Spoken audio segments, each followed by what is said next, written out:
texto que nós vamos estudar hoje na Palavra de Deus está no Evangelho de São Mateus, capítulo 7, a partir do verso 7 até o verso 11. Eu quero convidar você para me acompanhar na leitura.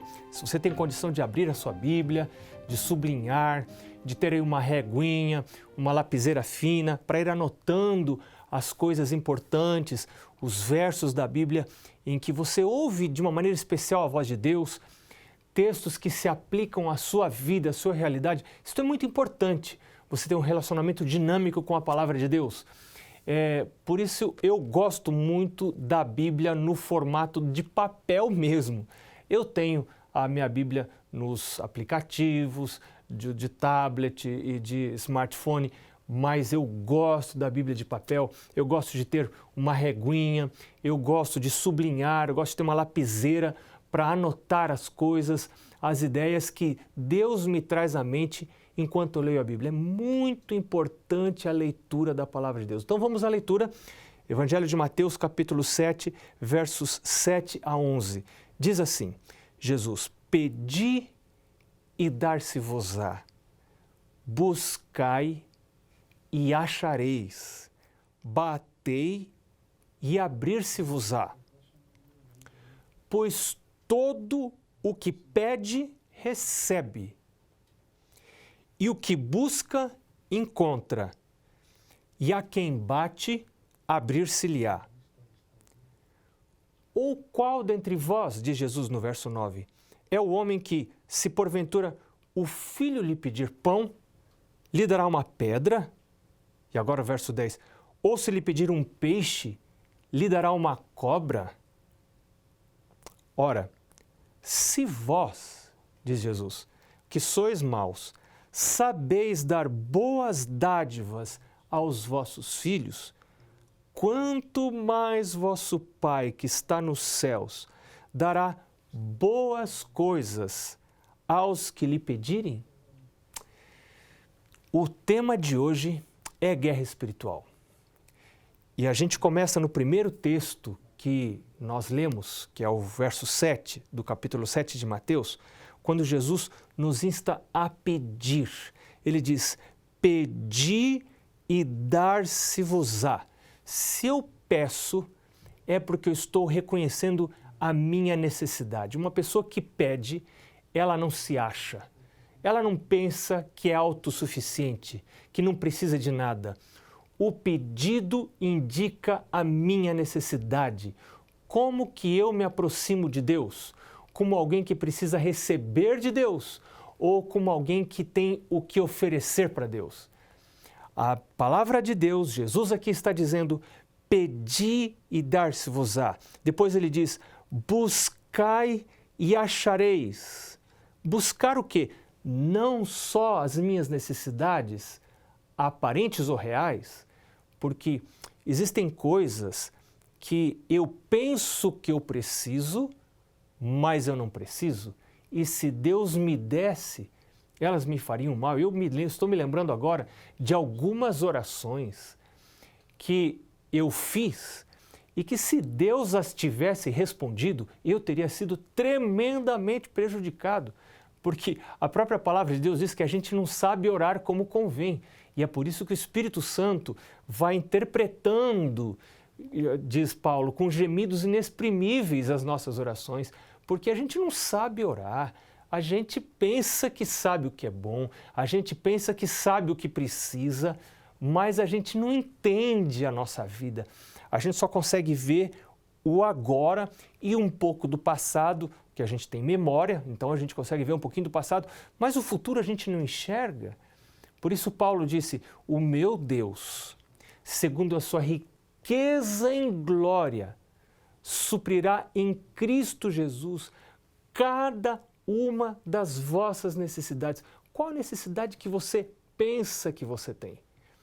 Qual a necessidade que eu penso que eu tenho? Eu penso que eu posso ter algumas necessidades que não são necessidades reais e que talvez se Deus as satisfizesse, seria para o meu prejuízo.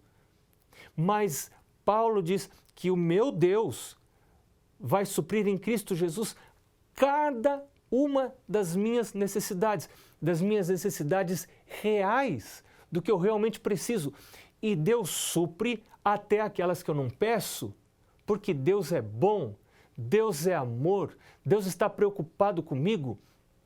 Que bom é saber disso, saber que se eu busco, eu posso encontrar, eu vou achar.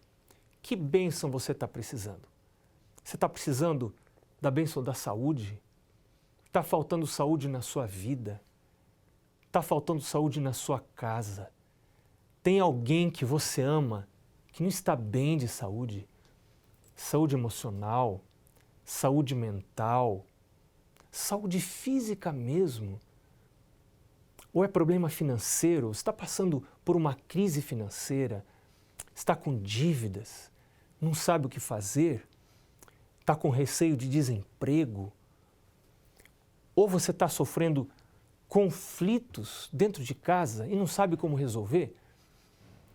Você percebe que provoca as pessoas, porque as pessoas reagem, mas você não sabe nem como provocou, porque aquilo já está funcionando no automático, é um jeito de você agir, e você fica chateado, se magoa com facilidade e não sabe por que as coisas estão acontecendo dessa maneira dentro da sua casa. Você sente que está caminhando em terreno minado, não sabe como agir. Escuta aqui. Nesse texto de hoje, Deus está chamando a mim e a você para nós participarmos de uma guerra espiritual, uma guerra de oração. Como que a gente entra na batalha espiritual? A gente entra na batalha espiritual pelo jejum, pela oração. Se a guerra é espiritual, as minhas armas também precisam ser espirituais. Eu preciso estar disposto a entrar nessa batalha. Então Jesus diz, em primeiro lugar, Jesus disse, pedir e dar-se-vos-á. Eu preciso pedir. Pedir é orar através da oração. E aí eu quero perguntar para você, você tem um plano de oração? Você tem um horário regular para orar? Olha, muitos de nós, eu tenho um horário para começar a trabalhar. E a gente procura respeitar o horário. É uma luta para a gente respeitar o horário. Você tem que ter horário para acordar. A gente lá em casa tem horário para acordar, tem horário para fazer o culto da família, tem que ter horário para comer e tem que ter horário para sair de casa, porque a gente tem horário para começar a trabalhar. E por que a gente costuma respeitar o horário de trabalho? Porque a gente não é bobo não, né?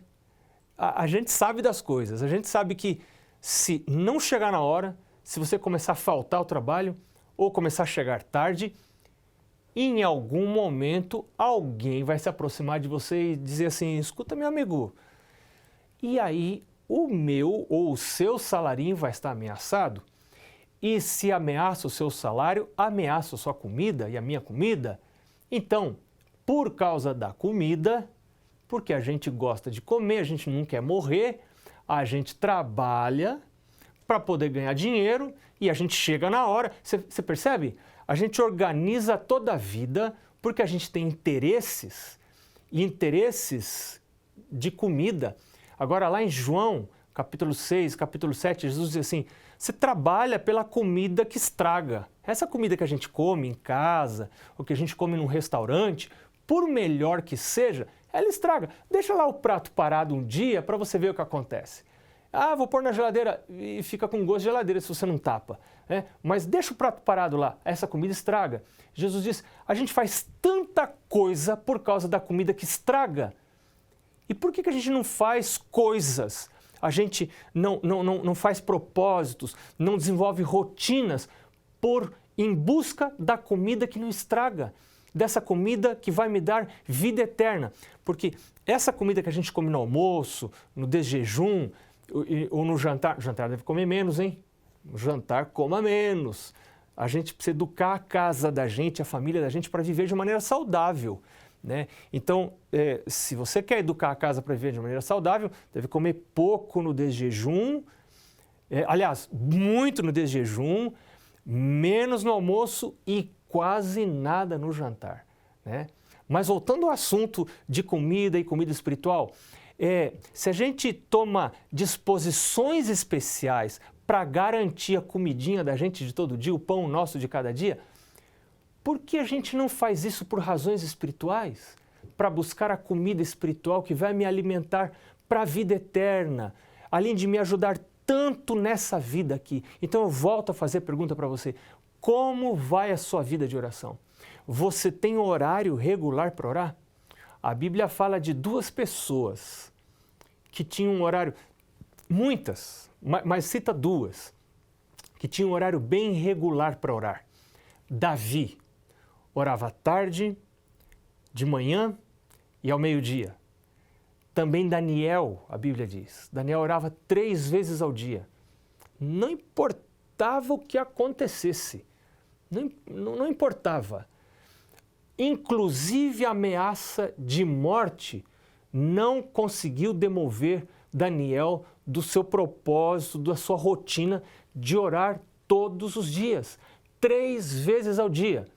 E a história conta que Daniel abria a sua janela e orava com o rosto voltado em direção ao templo, 3 vezes ao dia.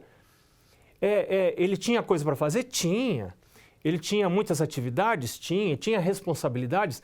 Ele era um homem público, ele era um político, ele tinha muitas responsabilidades. Ele era um homem de Deus, ele era uma pessoa responsável que não apenas cuidava da sua vida espiritual, mas cuidava também da vida temporal. Mas para ele, a coisa principal da sua vida era estar em paz com Deus, era estar ligado a Deus, era alimentar-se não da comida física. Aliás, Daniel era uma pessoa muito temperante. Ele comia. A gente tem que comer porque se não comer, morre. Então tem que comer, e comer comida nutritiva, integral, natural, bonito. Mas a principal comida de Daniel era a comida espiritual, era o alimento espiritual. Era estar na presença de Deus, era buscar a Deus. Deus está chamando você para isso. Como seria a sua vida? Como será a minha vida se eu assumir rotinas, propósitos de buscar a Deus de maneira regular, ter meus momentos regulares de oração? A gente volta logo depois do intervalo para continuar a falar sobre esse assunto. Deus te abençoe, já já a gente está de volta.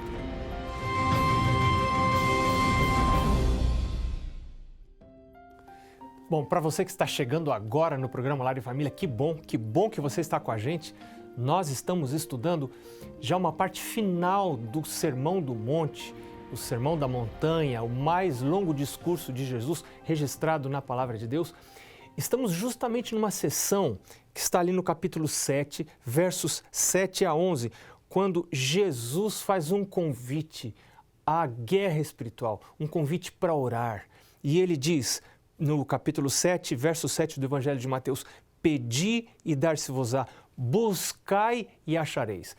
Então, no primeiro bloco, a gente estava falando da importância de buscar, de pedir, de ter um momento regular de oração. E eu estava dizendo no primeiro bloco que a gente faz um monte de coisas, a gente toma disposições especiais, a gente planeja, a gente desenvolve rotinas para poder chegar na hora no trabalho, para poder não perder o trabalho, porque o trabalho dá salário e o salário compra comida.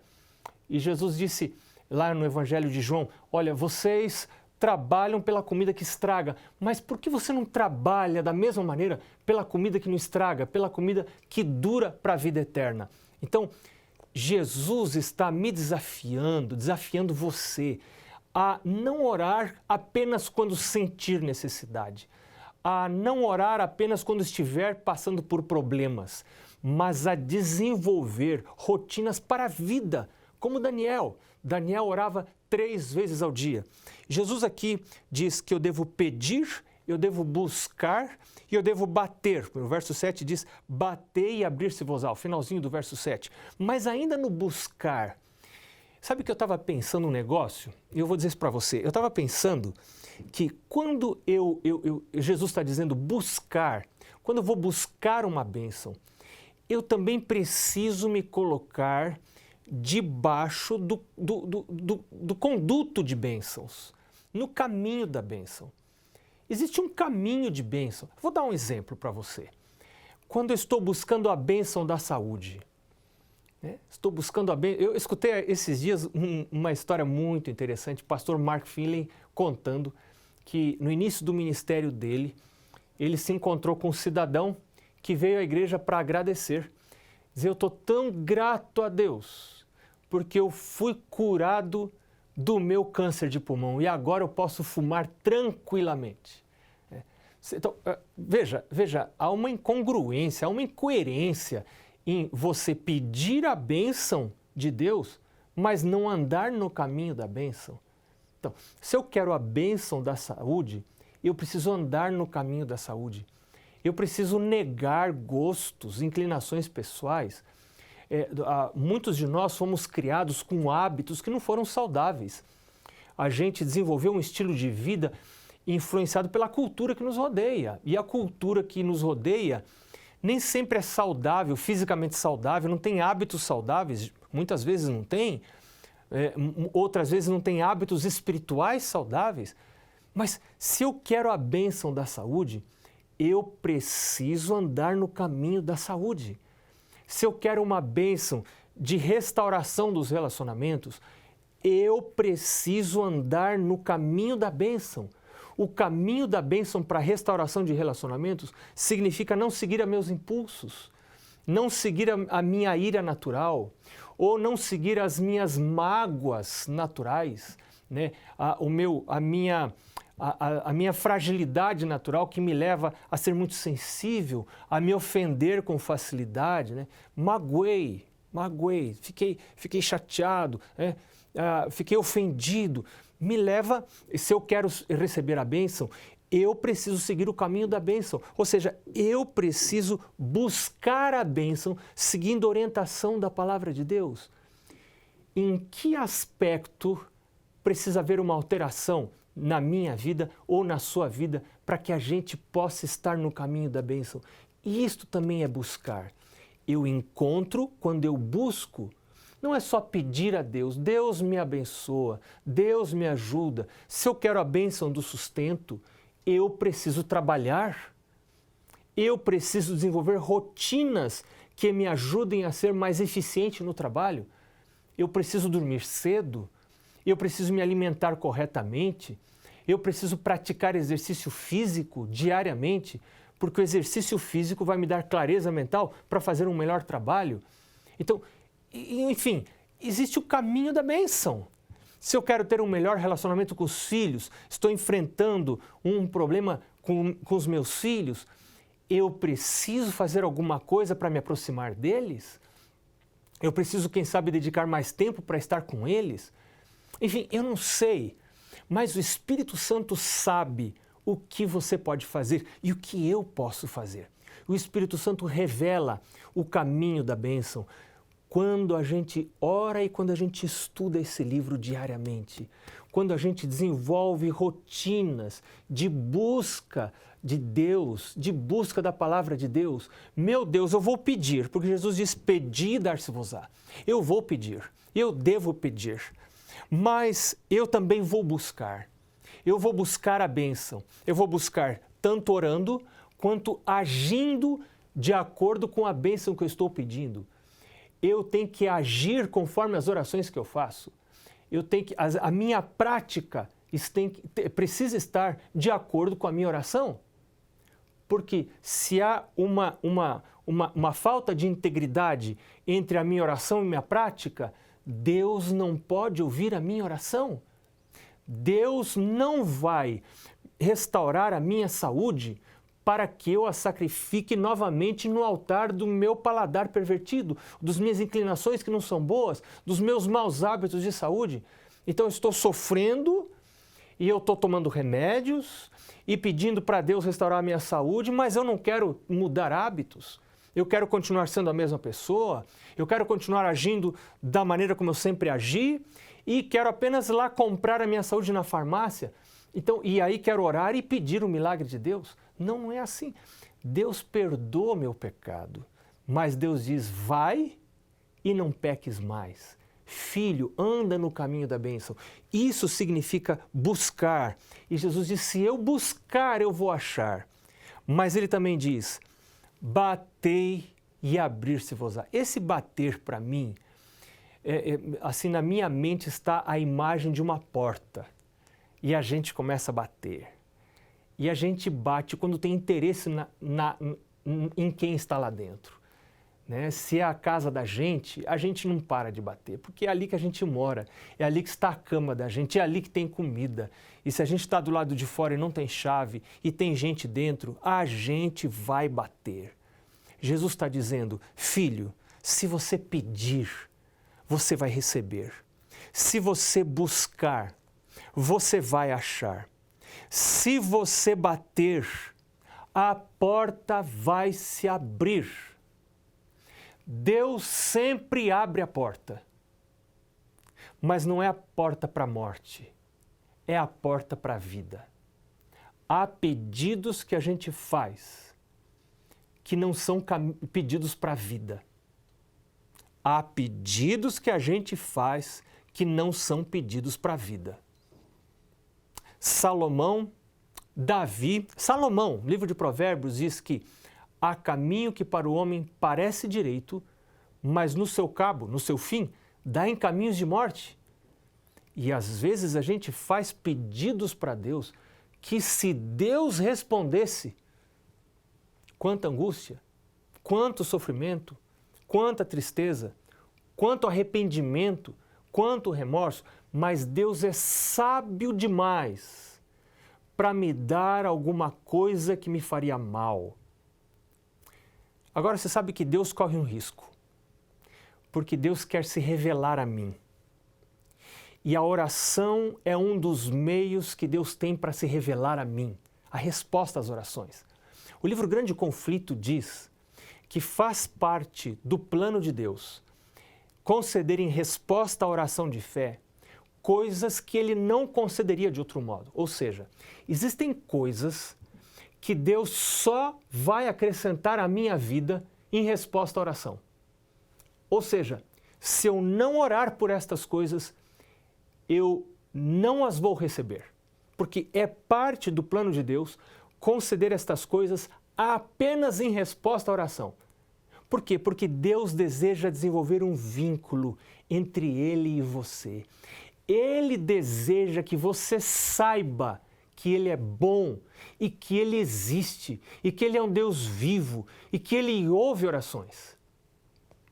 Mas quando a gente faz um pedido para Deus, um pedido que não é sábio, um pedido, quando a gente pede uma coisa que, na verdade, se Deus atendesse, se Deus nos desse, ela nos faria mal, nós colocamos a Deus em uma situação difícil, porque Ele quer se revelar. Ele quer mostrar que Ele existe, que Ele é bom, que Ele atende orações, que Ele ouve, que Ele está vivo. Mas se Ele me atendesse, Ele me prejudicaria, porque eu não sei orar como convém. Na minha falta de visão, de conhecimento da vida, eu peço coisas que nem sempre são convenientes. Então, sabe o que Deus faz? No livro Caminho a Cristo, Ellen White diz uma coisa muito interessante. Ela fala que Deus vê o curso todo da nossa vida. Ele vê o fim desde o princípio. E ela diz que Deus é bom demais para nos dar coisas que no fim seriam um prejuízo para a nossa vida. Eu sei de gente que está sofrendo muito no casamento. Eu sei de gente que está tendo dores e angústias no seu casamento. E que talvez estejam pedindo para Deus para se verem livres do seu casamento. Escuta aqui. Deus é bom. Deus ama você. Deus conhece as suas angústias. Deus conhece as suas necessidades. E Ele sempre responde às orações. Mas Ele sempre responde de acordo com o que é para o nosso bem. Eu quero convidar você para estar com a gente no nosso próximo programa, quando a gente vai continuar a estudar esse tema. Mas, por enquanto, eu quero deixar com você de presente um texto da Palavra de Deus. Salmo, capítulo 37, verso 5, que diz assim: entrega o teu caminho ao Senhor, confia nele e o mais Ele fará. Deus ama você, está cuidando da sua vida. A gente se vê no próximo Lar e Família.